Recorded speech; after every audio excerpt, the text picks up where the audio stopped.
योगी सरकार के पहले कार्यकाल में माफियाओं के खिलाफ ताबड़तोड़ कार्रवाई हुई, लेकिन इसके बावजूद बीएसपी सुप्रीमो मायावती ने सरकार के एक्शन पर ही सवाल उठा दिया और उत्तर प्रदेश के चुनाव के दौरान कह दिया कि जो गैर मुस्लिम माफिया हैं उनके खिलाफ योगी का बुलडोजर नहीं चल रहा है।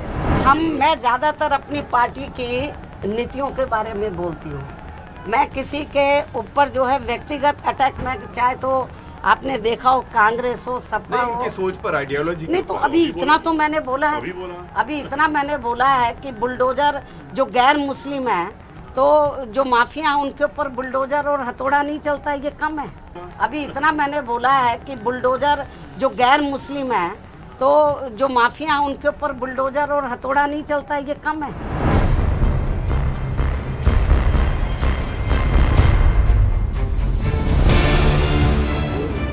मगर यूपी के कुख्यात माफिया संजीव जीवा के खिलाफ एक्शन लेकर योगी सरकार की पुलिस ने बता दिया, गुंडे माफियाओं के खिलाफ जाति धर्म देखकर बुलडोजर नहीं चलाया जा रहा है, बल्कि उनके अवैध कब्जे पर बुलडोजर लगातार चलाया जा रहा है, चाहे वो किसी भी जाति धर्म का क्यों न हो।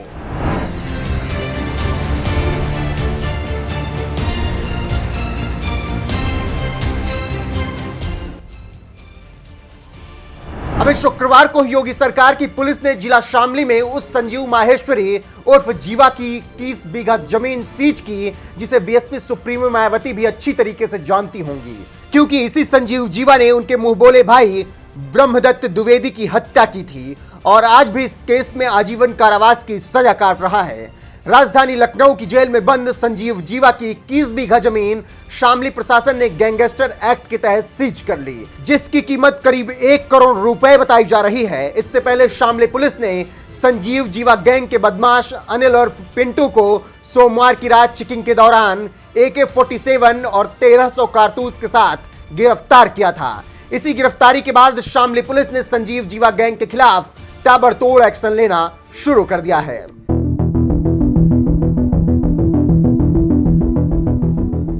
कौन है संजीव जीवा? गैंगस्टर संजीव जीवा कोई छोटा मोटा अपराधी नहीं है। इसका नाम ब्रह्मदत्त द्विवेदी, कृष्णानंद राय जैसे बीजेपी के दिग्गज नेताओं के हत्याकांड में आ चुका है। कहते हैं 1995 में हुए गेस्ट हाउस कांड के दौरान बीजेपी नेता ब्रह्मदत्त द्विवेदी ने ही बीएसपी सुप्रीमो मायावती को बचाया था, जिसके बाद उन्होंने ब्रह्मदत्त द्विवेदी को अपना मुंहबोला भाई बताया था। लेकिन 10 फरवरी 1997 को मायावती के मुंहबोले भाई ब्रह्मदत्त द्विवेदी पर ताबड़तोड़ गोलियां बरसाकर उनकी हत्या कर दी गई और इस हत्याकांड में संजीव जीवा समेत 4 लोग के नाम सामने आए। इसी केस में संजीव जीवा आज भी आजीवन कारावास की सजा काट रहा है। कृष्णानंद हत्याकांड 25 नवंबर 2005 का दिन था और जिला गाजीपुर की मोहम्मदाबाद सीट से तत्कालीन बीजेपी विधायक कृष्णानंद राय की AK-47 से ताबड़तोड़ गोलियां बरसाकर हत्या कर दी गई। कृष्णानंद राय की गाड़ी पर गोलियों की इतनी बौछार की गई कि गाड़ी में मौजूद 7 लोगों की हत्या कर दी गई और पोस्टमार्टम के वक्त 7 शवों से 67 गोलियां मिली।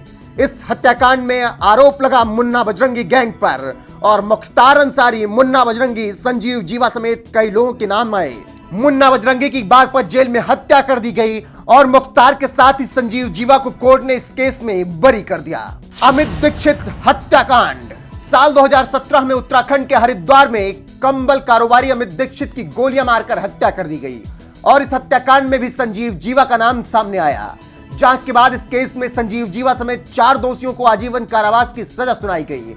जराइम की दुनिया में संजीव जीवा के नाम से मशहूर संजीव माहेश्वरी आज लखनऊ की जेल में बंद है और उसकी पत्नी पायल माहेश्वरी जैन चौधरी की पार्टी RLD से जुड़ी हुई है। इतना ही नहीं, 2022 विधानसभा चुनाव में सपा के साथ गठबंधन करने वाली RLD ने पायल माहेश्वरी को मुजफ्फरनगर की सदर सीट से टिकट भी दिया था, लेकिन वो चुनाव हार गई और आज जेल में बंद संजीव जीवा की अवैध संपत्तियों के खिलाफ योगी की पुलिस ताबड़तोड़ एक्शन ले रही है।